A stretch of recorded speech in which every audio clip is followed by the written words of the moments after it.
అందరికీ నమస్కారం అండి.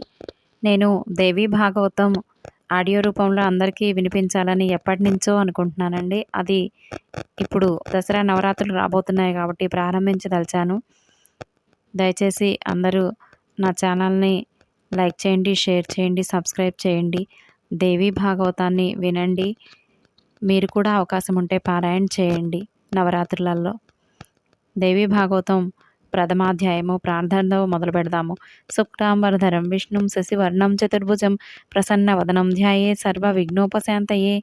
గురుర్బ్రహ్మ గురుర్విష్ణుః గురుర్దేవో మహేశ్వరః గురు సాక్షాత్ పరబ్రహ్మ తస్మై శ్రీ గురవే నమః. యా కుందేందు తుషారహారధవళా యా శుభ్రవస్త్రాన్వితా యా వీణావరదండమండితకర या श्वेतपद्मासना या ब्रह्माच्युतशङ्कर प्रभृतिभिः देवैः सदा पूजिता सा मां पातु सरस्वती भगवती निःशेषजाड्यापहा. श्रीचक्रराजनिलयां श्रीमन्नगरनायिकां श्यामावाराही संसेव्यां ललिताम्बां नमाम्यहम्. सर्वमङ्गलमाङ्गल्ये शिवे सर्वार्धसाधके शरण्ये त्र्यम्बके गौरी నారాయణీ నమోస్తుతే. ప్రస్తావన: పరమ పావనమైనది మన భారతావని. వేదాలకు ఉపనిషత్తులకు సమస్త శాస్త్ర సాంకేతిక జ్ఞాన విజ్ఞాన ఆధ్యాత్మిక భక్తి మోక్ష విద్యలకు పుట్టినిల్లు ఈ పవిత్ర భూమి. సర్వమత సారమైన గీతామృతానికి నెలవు ఈ వేదభూమి. మత్స్యః కూర్మో వరాహశ్చ నారసింహశ్చ వామనః రామో రామశ్చ రామశ్చ బుద్ధః కల్కిస్తదైవ చ. మత్స్య కూర్మ వరాహ నారసింహాది దశావతారాలను భగవంతుడు ధరించిన దేవభూమి ఇది.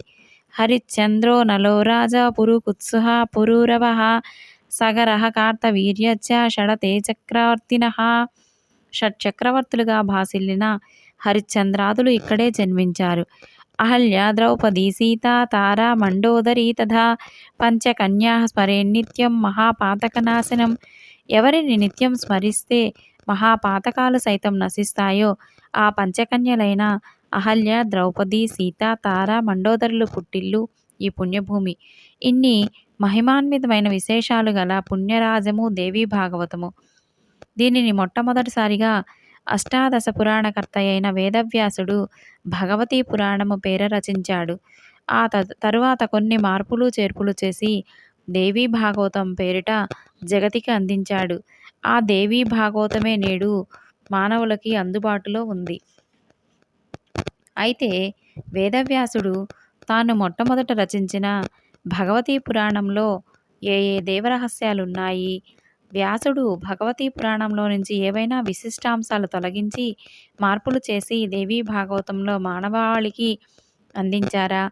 దేవీ భాగవతాన్ని నిశ్చింతగా పరిశీలిస్తే కొన్ని పొంతనలేని అంశాలు ఈ అనుమానాలకు ఆస్కారం కలిగిస్తున్నాయి. అంటే భగవతి పురాణంలో ఉన్న కొన్ని అంశాలు దేవీ భాగవతంలో లేవన్నమాట. ఎందుకు ఇలా జరిగింది? అసలు భగవతీ పురాణంలోని దేవీ భాగవతంగా ఎందుకు వ్యాసుడు మార్చాడు? భగవతీ పురాణంలో ఉన్న దేవరహస్యం ఏమిటి? ఆ రహస్యాల సమాహారమే ఈ దేవీ భాగవతము. సమస్త జీవులను ప్రసన్నవదనంతో కరుణిస్తూ సర్వలోకాల్లో వ్యాపించిన వాడై తన దయా దాక్షిణ్య వీక్షణాలతో సంకల్పాలన్నింటినీ అనుగ్రహించినవాడు.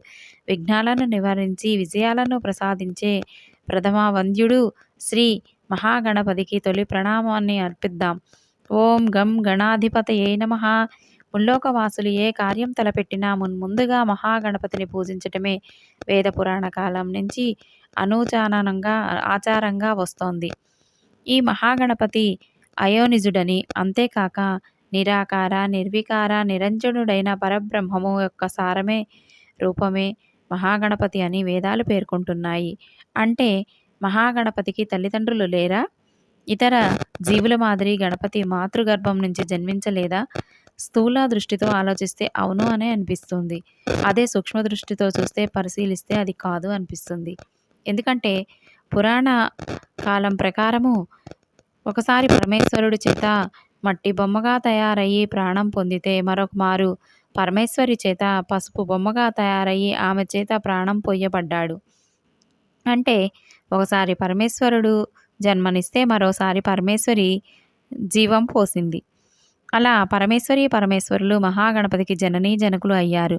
ఒకసారి మృత్తిక నుంచి రూపాంతరం చెందితే మరోసారి ఆ మృత్తిక నుండి ఉత్పత్తి చెందిన హరిద్ర అంటే పసుపు నుంచి రూపం ధరించాడు గణపతి. అంటే ఈతడి మూలస్థానం మృత్తిక. మృత్తిక అంటే మట్టి. దీన్నే మేధిని అంటారు. మేధినిలో నుంచి వేలాది జీవరాశులు పుట్టుకొచ్చాయి. వాటికి అవసరమైన ఉపాధులను మనుగడకి అవసరమైన పోషక పదార్థాలు పుట్టుకు వచ్చాయి. అంతేనా? మేదినిపై ఎన్నో నదీ నదాలు, సముద్రాలు, పర్వతాలు, అరణ్యాలు, ఆవాసాలు, నివాసాలు ఇలా ఎన్నో ఎన్నో. ఇలా పుట్టినవన్నీ మేదిని మీదనే స్థిర నివాసం పొందుతున్నాయి.